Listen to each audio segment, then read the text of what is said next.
बात करते हैं इक्विवेलेंस रिलेशन की। इससे पहले हमने reflexive relation, symmetric relation, transitive relation, इन तीनों को वन बाय वन डिस्कस किया है और काफ़ी डिटेल्स के साथ इसकी डिटेल्स भी हमने डिस्कस की हैं, एग्जांपल्स बहुत सारे डिस्कस किए। अब हम अगर बात करें इक्विवेलेंस रिलेशन की, तो इसकी जो फॉर्मल डेफिनेशन है वो ये है कि a relation R defined on a set A is called equivalence if R is reflexive, symmetric and transitive. यानी एक रिलेशन जो कि किसी सेट ए के ऊपर डिफाइन हुआ है उसको हम कहते हैं इक्विवेलेंस अगर वो रिलेशन रिफ्लेक्सिव भी हो, सिमेट्रिक भी हो और ट्रांजिटिव भी हो। यानी उस रिलेशन के अंदर रिफ्लेक्सिव प्रॉपर्टी भी हो, सिमेट्रिक प्रॉपर्टी भी हो और ट्रांजिटिव प्रॉपर्टी भी हो, तो फिर उस रिलेशन को हम इक्विवेलेंस रिलेशन कहते हैं। तो इस रिलेशन को समझने के लिए हमें कुछ एग्जाम्पल्स की तरफ जाना होगा और उन्हीं के थ्रू हम समझा सकते हैं कि कौन सा रिलेशन इक्विवेलेंस है और कौन सा नहीं। अगर नहीं तो उसमें कौन सी डेफिशिएंसी है। तो जो पहला हमने सेट लिया है वो एक काउंटिंग नंबर्स का सेट है और इस सेट के अंदर 4 हमने काउंटिंग नंबर्स लिए और इनके ऊपर हमने तकरीबन ये 5 रिलेशंस हमने डिफाइन किए और इनमें से जो पहला रिलेशन है वो हमें नज़र आ रहा है और ये रिलेशन जो है हम कह सकते हैं कि ये एक इक्विवेलेंस रिलेशन है क्योंकि ये रिलेशन रिफ्लेक्सिव भी है, सिमेट्रिक भी है और ट्रांजिटिव भी है। हम एक्सप्लेन कर सकते हैं ये रिलेशन रिफ्लेक्सिव इसलिए है कि रिफ्लेक्सिव के लिए हमने जो कंडीशन रखी थी वो ये कि सेट के अंदर जितने भी एलिमेंट्स हैं उनमें से हर एलिमेंट अपने आप के साथ रिलेटेड होना चाहिए उस गिवन रिलेशन के अंदर। तो इस रिलेशन R1 के अंदर हम देख सकते हैं कि 1 1 के साथ रिलेटेड है, 2 2 के साथ रिलेटेड, 3 3 के साथ रिलेटेड, 4 4 के साथ रिलेटेड। मतलब ये हुआ कि इस रिलेशन के अंदर ये बात ट्रू है कि सेट का हर मेंबर जो है अपने आप के साथ रिलेटेड है। तो इसका मतलब ये हुआ कि ये रिफ्लेक्सिव प्रॉपर्टी होल्ड करती है। सिमेट्री की अगर हम बात करें तो सिमेट्रिक के लिए हमने कहा था कि रिलेशन के अंदर अगर कोई मेंबर दूसरे मेंबर के साथ रिलेटेड है, दूसरे किसी भी मेंबर के साथ रिलेटेड है, तो फिर दूसरा मेंबर पहले के साथ भी रिलेटेड होना चाहिए। और ये वाली बात भी इस रिलेशन के अंदर ट्रू है और तमाम एलिमेंट्स के लिए ट्रू है, यानी रिलेशन के तमाम पेयर्स के लिए ट्रू है। तो ये वो कैसे है, जैसे 1 1 के साथ रिलेटेड है तो इसका जो रिवर्स रिलेशन बनेगा, चूंकि फर्स्ट एलिमेंट और सेकंड एलिमेंट दोनों सेम है, तो इन दोनों को अगर मैं इंटरचेंज करूं तब भी सेम यही रिलेशन बनेगा कि 1 इज रिलेटेड टू 1। तो मतलब ये है कि 1 1 का जो रिवर्स जो रिलेशन है वो भी इसी रिलेशन में मौजूद है क्योंकि वो खुद भी 1 और 1 ही होगा। इसी तरह 2 2 के लिए भी यही है, इसका जो रिवर्स रिलेशन बनता है वो भी 2 2 का ही बनता है और वो इसी पेयर से ही जाहिर है कि वो 2 और 2 के दरमियान रिलेशन मौजूद है, यानी दोनों आपस में रिलेटेड हैं। यही चीज़ 3 3 और 4 4 के लिए भी है। तो हम कह सकते हैं कि इस रिलेशन के अंदर हर ऑर्डर पेयर का जो रिवर्स पेयर है वो भी एग्जिस्ट करता है। रिवर्स पेयर एग्जिस्ट करने का मतलब है कि जो रिलेशन एग्जिस्ट करता है उसका, यानी जो एलिमेंट दूसरे के साथ रिलेटेड है तो फिर दूसरा भी पहले के साथ लाजमी रिलेटेड है। इसी तरह ये ट्रांजिटिविटी भी इसके अंदर है। ट्रांजिटिविटी इसलिए है कि उसमें ये कंडीशन होती है कि अगर एक एलिमेंट दूसरे किसी एलिमेंट के साथ रिलेटेड हो, फिर वो जो दूसरा एलिमेंट है वो फर्दर तीसरे किसी एलिमेंट के साथ रिलेटेड हो, तो फिर लाजमी हो जाता है कि पहला एलिमेंट तीसरे के साथ रिलेटेड होना चाहिए। तो यहाँ पे जो पहली कंडीशन है वो ही पूरी नहीं हो रही है, यानी एक एलिमेंट दूसरे के साथ रिलेटेड ही नहीं है, सॉरी एक एलिमेंट दूसरे के साथ रिलेटेड तो है लेकिन वो जो दूसरा है वो फर्दर किसी तीसरे के साथ रिलेटेड नहीं है। तो फिर हम पहले और तीसरे के रिलेशन को देखने के लिए पॉसिबिलिटी ही नहीं है कि फर्स्ट और थर्ड के रिलेशन को हम देख ही नहीं सकते क्योंकि इसके लिए जो कंडीशन पूरी होनी चाहिए थी वो कंडीशन ही पूरी नहीं हो रही है। और हमें पता है कि जो कंडीशनल स्टेटमेंट्स होते हैं उनमें अगर कंडीशन ट्रू ना हो तो उनका जो इम्प्लीकेशन है वो चाहे ट्रू हो या ना हो, ओवरऑल स्टेटमेंट को हम ट्रू मानते हैं। तो इसका मतलब ये है कि R1 के अंदर ट्रांजिटिविटी मौजूद है। तो इसलिए हम कह रहे हैं कि R1 चूंकि रिफ्लेक्सिव भी है, सिमेट्रिक और ट्रांजिटिव है, इसलिए ये एक इक्विवेलेंस रिलेशन है। इसी तरह बात करें R2 की, तो हम R2 के लिए भी ये कह सकते हैं कि ये भी एक इक्विवेलेंस रिलेशन है क्योंकि इसके अंदर सबसे पहले रिफ्लेक्सिव प्रॉपर्टी मौजूद है, क्योंकि रिफ्लेक्सिव प्रॉपर्टी ये कहती है कि सेट का हर मेंबर अपने आप के साथ रिलेटेड होना चाहिए तो वो चीज़ यहाँ पे हम देख सकते हैं वो ट्रू है, 1 1 के साथ रिलेटेड, 2 2 के साथ, 3 3 के साथ और 4 4 के साथ रिलेटेड। यहाँ पे भी कुछ स्टूडेंट्स को ये कन्फ्यूजन होती है कि शायद इस प्रॉपर्टी रिफ्लेक्सिव प्रॉपर्टी में ये कहा गया है कि सेट का हर मेंबर सिर्फ अपने आप के साथ रिलेटेड होना चाहिए, एडिशनल फिर कोई एलिमेंट्स दूसरे एलिमेंट के साथ रिलेटेड नहीं होना चाहिए। ऐसी बिल्कुल भी कोई बात नहीं है। उसमें सिर्फ ये कहा गया है कि वो एक मिनिमम रिक्वायरमेंट दी गई है कि कम से कम सेट का हर मेंबर अपने आप के साथ रिलेटेड हो।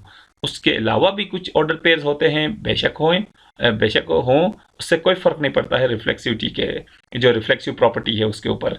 तो रिफ्लेक्सिव प्रॉपर्टी के लिए हम ये कह सकते हैं कि हर एलिमेंट का अपने आप के साथ रिलेटेड होना ये मिनिमम रिक्वायरमेंट है। उसके अलावा भी उसके अंदर ऑर्डर पेयर्स हों तो उससे रिफ्लेक्सिव प्रॉपर्टी पे कोई फ़र्क नहीं पड़ता।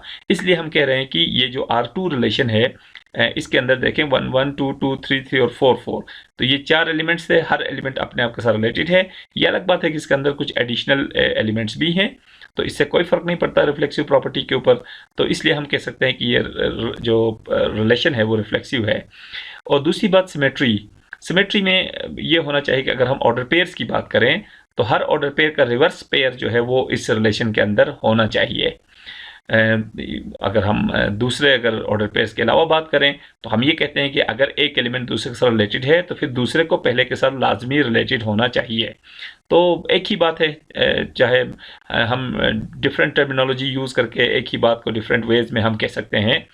तो इस केस में हम देख सकते हैं कि ये वाली बात भी ट्रू हो रही है, क्योंकि 1 और 1 का रिवर्स पेयर यह खुद ही है, 2 और 2 का रिवर्स पेयर यह खुद ही है, 3 और 3 का रिवर्स पेयर यही 3 और 3 ही बनेगा, 4 और 4 का भी रिवर्स ये खुद बनेगा, 2 और 4 का जो रिवर्स बनेगा, जो रिवर्स पेयर बनेगा वो 4 और 2 का बनेगा, और फिर 4 और 2 का जो रिवर्स बनेगा वो 2 और 4 का बनेगा।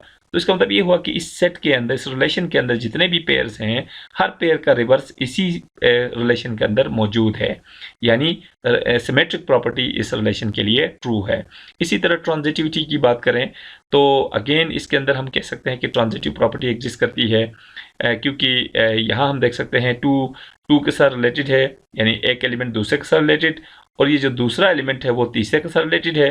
तो पहला एलिमेंट 2 जो है वो तीसरे एलिमेंट 4 के साथ रिलेटेड होना चाहिए, यानी 2 4 का पेयर होना चाहिए। तो ये खुद जो है वो 2 4 का पेयर है। इसी तरह 2 4 के साथ रिलेटेड, 4 2 के साथ, यानी एक एलिमेंट दूसरे के साथ रिलेटेड, दूसरा तीसरे के साथ रिलेटेड, तो फिर पहले को तीसरे के साथ रिलेटेड होना चाहिए, यानी 2 और 2 का पेयर होना चाहिए, और वो ये रहा।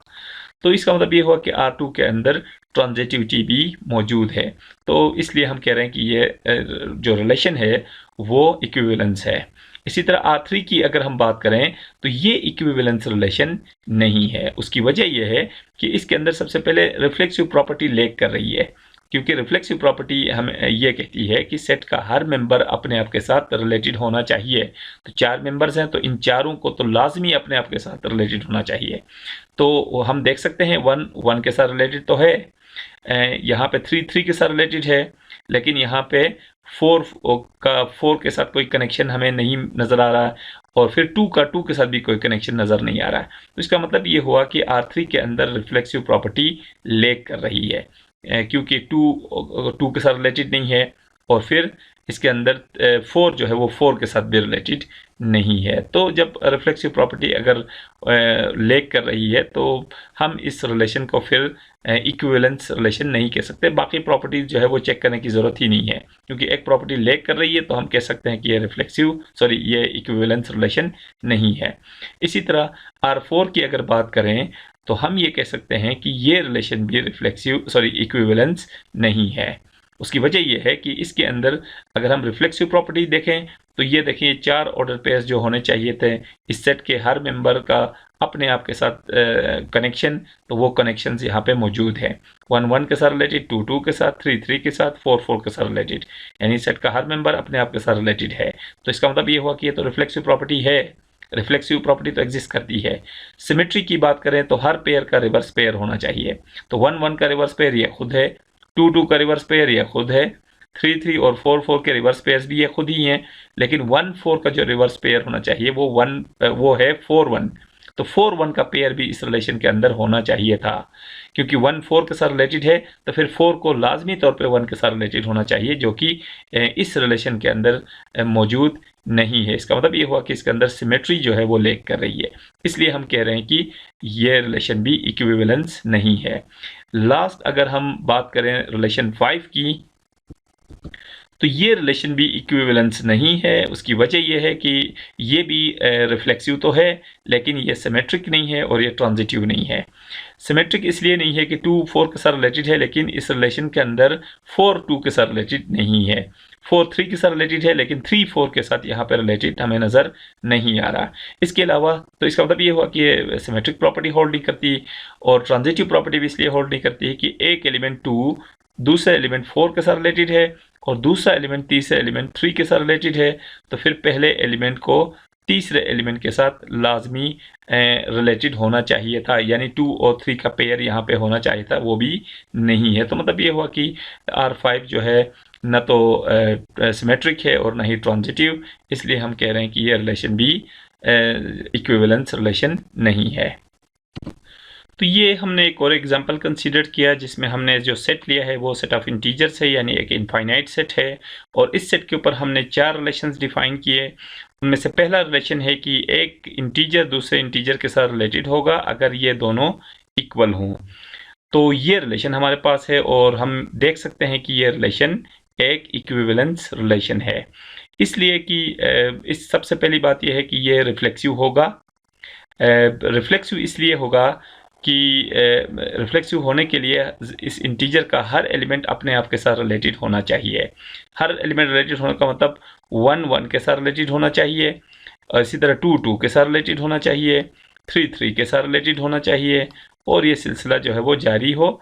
और इसी तरह -1 -1 के साथ रिलेटेड होना चाहिए, -2 -2 के साथ रिलेटेड होना चाहिए, एंड सो ऑन। अब हम ज़रा देखते हैं यहाँ पे कि दो एलिमेंट्स के रिलेटेड होने के लिए रिक्वायरमेंट क्या है। दो एलिमेंट्स रिलेटेड तभी हो सकते हैं जब वो दोनों इक्वल हों। तो देखें 1 और 1 इक्वल हैं, तो इसलिए इसका मतलब ये हुआ कि 1 और 1 रिलेटेड हैं। 2 और 2 इक्वल हैं इसलिए रिलेटेड हैं। 3 और 3 इक्वल हैं इसलिए रिलेटेड हैं। इसी तरह -1 -1 इक्वल है, रिलेटेड हुआ है। इसी तरह -2 और -2 भी इक्वल हैं, तो इसीलिए भी ये भी रिलेटेड हैं। इसी तरह कोई भी हम ऐसा पेयर ले लें जिसमें एक ही एलिमेंट के साथ दूसरा एलिमेंट लिखें, तो वो हमेशा जो है वो रिलेटेड होंगे, क्योंकि एक ही एलिमेंट को अगर हम ट्वाइस लिख दें तो वो दोनों हमेशा इक्वल रहते हैं। तो इसका मतलब ये हुआ कि हर एलिमेंट इस रिलेशन के तहत, इक्वलिटी रिलेशन के तहत अपने आप के साथ रिलेटेड होगा, क्योंकि हर एलिमेंट अपने आप के इक्वल होता है। इसी तरह अगर हम बात करें सिमेट्रिक की, तो इसके अंदर सिमेट्रिक प्रॉपर्टी भी मौजूद है। वो इस तरह की अगर एक एलिमेंट दूसरे के साथ रिलेटेड है तो दूसरा पहले के साथ भी लाजमी तौर पर रिलेटेड होगा। मसलन यहाँ पे एक एलिमेंट हमारे पास है 2, और 2 हमें पता है, ये 2 हमें पता है कि वो 2 के साथ रिलेटेड है, यानी पहला एलिमेंट दूसरे के साथ रिलेटेड है। तो ये जो दूसरा एलिमेंट है ये भी लाजमी तौर पे पहले के साथ रिलेटेड होगा, क्योंकि पहला दूसरे के साथ किस बुनियाद पर रिलेटेड है, इक्वलिटी की बुनियाद पे। तो फिर दूसरा भी पहले के साथ इक्वलिटी की बुनियाद पर रिलेटेड होगा, क्योंकि ये 2 भी इस 2 के इक्वल है। तो यही सिचुएशन जो है 3 3 के लिए है, 1 1 के लिए है, और बाकी जितने भी कनेक्शंस इस रिलेशन के अंदर है उन सब के लिए ही होगा। और तीसरी बात यह है कि इसके अंदर ट्रांजिटिविटी भी है, कि अगर एक एलिमेंट रिलेटेड है दूसरे के साथ और दूसरा रिलेटेड है तीसरे के साथ, तो फिर पहला रिलेटेड होगा तीसरे के साथ। लेकिन चूंकि इस केस में ये ऐसी कोई सिचुएशन जो है वो इसलिए नहीं बन रही, सॉरी, ये प्रॉपर्टी तो इसमें ट्रू है, लेकिन ट्रू कैसे है, यानी ट्रांजिटिविटी ये कैसे है, वो इस तरह कि ट्रांजिटिविटी की जो रिक्वायरमेंट है वो बेसिकली एक कंडीशनल है, और उसके कंडीशन के ट्रू होने पे उसके कंक्लूजन ट्रू होना लाजमी है। अगर उसका कंडीशन ही ट्रू नहीं है तो फिर उसके कंक्लूजन की तरफ हम जाते ही नहीं है, चाहे उसका कंक्लूजन ट्रू हो या फॉल्स हो। ओरल स्टेटमेंट को हम, या ओरल कंडीशनल को हम ट्रू मानते हैं। इसलिए हम कह सकते हैं कि इस रिलेशन के अंदर, यानी जो R1 रिलेशन है इक्वलिटी का, यानी जिसके अंदर इस टाइप के पेयर्स होंगे, तो ये रिलेशन ट्रांजिटिव होगा। अगर हम बात करें सेकंड की, जिसमें ये कहा गया है कि एक एलिमेंट रिलेटेड होगा दूसरे के साथ अगर 2 उनके प्रोडक्ट को डिवाइड करे, तो यहाँ पे हम ये कह सकते हैं कि इसके अंदर रिफ्लेक्सिव प्रॉपर्टी ही लैक करती है। उसकी वजह यह है कि रिफ्लेक्सिव प्रॉपर्टी के लिए लाजमी है कि इस सेट का हर मेंबर अपने आप के साथ रिलेटेड हो। अगर मैं यहाँ पे इस सेट का एक मेंबर चूज करता हूँ 3, और ये क्वेश्चन करता हूँ कि क्या 3 3 के साथ रिलेटेड होगा या नहीं, तो हमें देखना होगा कि एक एलिमेंट दूसरे के साथ रिलेटेड किस बुनियाद पे होता है। तो हमने हम यहाँ पे हमें दिया गया है कि एक एलिमेंट x दूसरे एलिमेंट y के साथ रिलेटेड तभी होगा जब 2 उनके प्रोडक्ट को डिवाइड करे। तो हमें देखना होगा कि क्या 2 डिवाइड करता है इन दोनों के प्रोडक्ट को। तो 3 और 3 का जो प्रोडक्ट बनता है वो हम सबको पता है, वो बनता है 9, और 2 जो है वो 9 को डिवाइड नहीं करता। इसका मतलब ये हुआ कि जब 2 3 और 3 के प्रोडक्ट को डिवाइड नहीं करता तो इसका मतलब ये हुआ कि 3 और 3 आपस में फिर रिलेटेड नहीं हो सकते। तो इसका मतलब ये हुआ कि इंटीजर्स के अंदर और भी बहुत सारे एलिमेंट्स ऐसे हैं जो इस रिलेशन के तहत आपस में अपने आप के साथ रिलेटेड नहीं है। मसलन इसी तरह 5 और 5 की अगर बात करें तो ये भी रिलेटेड नहीं होंगे क्योंकि इनका प्रोडक्ट बनता है 25 और 2 25 को डिवाइड नहीं करता। इसी तरह बाकी कुछ और जैसे 4 और 4 है तो ये रिलेटेड होंगे क्योंकि इन दोनों का प्रोडक्ट 16 बनता है और 2 16 को डिवाइड करता है। लेकिन अगर एक पेयर के लिए भी, एक एलिमेंट के लिए भी ये ट्रू ना हो तो हम कहते हैं कि ये रिफ्लेक्सिव प्रॉपर्टी लैक करती है, और रिफ्लेक्सिव प्रॉपर्टी लैक करने का मतलब ये ट्रांजिटिव नहीं है। सॉरी, ये रिफ्लेक्सिव ना होने का मतलब ये इक्विवेलेंस रिलेशन नहीं है। तो R3 की अगर बात करें तो इसमें लिखा गया है कि एक एलिमेंट दूसरे के साथ रिलेटेड होगा अगर दोनों का सम 4 हो। तो ये रिलेशन भी हमारे पास इक्विवेलेंस रिलेशन नहीं हो सकता, और इसकी वजह भी यही है कि हम देख सकते हैं कि इसके अंदर भी रिफ्लेक्सिव प्रॉपर्टी जो है वो लैक करती है। वो इसलिए कि इस रिलेशन के तहत 1 और 1 फिर रिलेटेड नहीं होंगे, इसलिए कि 1 और 1 का सम 4 नहीं बन रहा। तो इसका मतलब ये हुआ कि अगर एक एलिमेंट, कोई एक सिंगल एलिमेंट भी अगर अपने आप के साथ रिलेटेड ना हो तो फिर उस रिलेशन को हम रिफ्लेक्सिव नहीं कह सकते।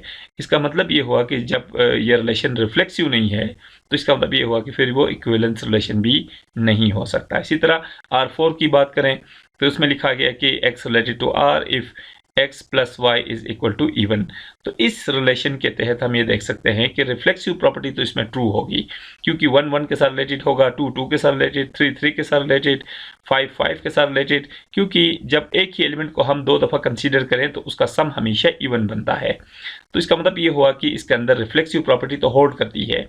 अब दूसरा क्वेश्चन ये है कि क्या ये सिमेट्रिक है या नहीं है। सिमेट्रिक होने के लिए ये है कि अगर एक एलिमेंट दूसरे के साथ रिलेटेड है फिर दूसरे एलिमेंट को पहले के साथ रिलेटेड होना चाहिए। जैसे कि 1 इस केस में 3 के साथ रिलेटेड है क्योंकि 1 और 3 का सम इवन बन रहा है।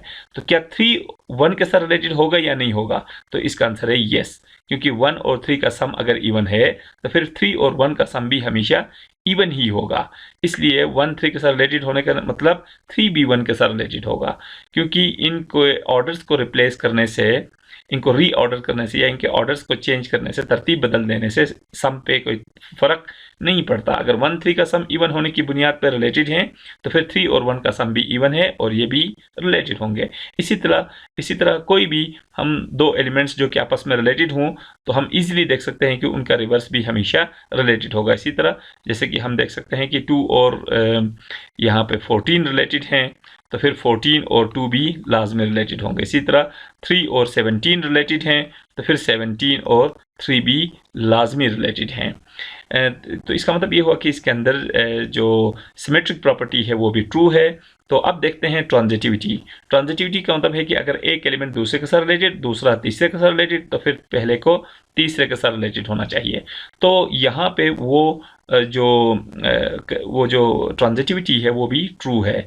उसके लिए हम देख सकते हैं कि जैसे 1 जो है हमें पता है 3 के साथ रिलेटेड है, और हमें पता है कि फिर 3 जो है वो फर्दर रिलेटेड है किसके साथ, 7 के साथ। यानी 1 3 के साथ रिलेटेड है और 3 7 के साथ रिलेटेड है। तो हम इजीली देख सकते हैं कि जो पहला एलिमेंट है वो जो तीसरे एलिमेंट है उसके साथ लाजमी रिलेटेड होगा, और हमें पता है कि 1 जो है वो 7 के साथ रिलेटेड है इस रिलेशन की बुनियाद पे, क्योंकि इस रिलेशन की बुनियाद पे ये देखना है कि जिन दो एलिमेंट्स का सम इवन होगा वो दोनों रिलेटेड कहलाएंगे। तो 1 और 7 का सम इवन है, इसलिए हम कहेंगे कि 1 7 के साथ रिलेटेड है। तो यही वो ट्रांजिटिविटी की रिक्वायरमेंट थी कि अगर एक एलिमेंट दूसरे किसी एलिमेंट के साथ रिलेटेड हो और वो जो दूसरा एलिमेंट है वो तीसरे किसी एलिमेंट के साथ रिलेटेड है तो फिर पहले एलिमेंट को लाजमी तौर पर तीसरे एलिमेंट के साथ रिलेटेड होना चाहिए। तो यही सिचुएशन हम बाकी तमाम इंटीजर्स के लिए भी देख सकते हैं, और ये बिल्कुल क्लियर है कि ये वाली सिचुएशन तमाम इंटीजर्स के लिए ट्रू है। तो इसलिए हम कहेंगे कि ये जो फोर्थ रिलेशन है वो हमारे लिए एक इक्विवेलेंस रिलेशन है।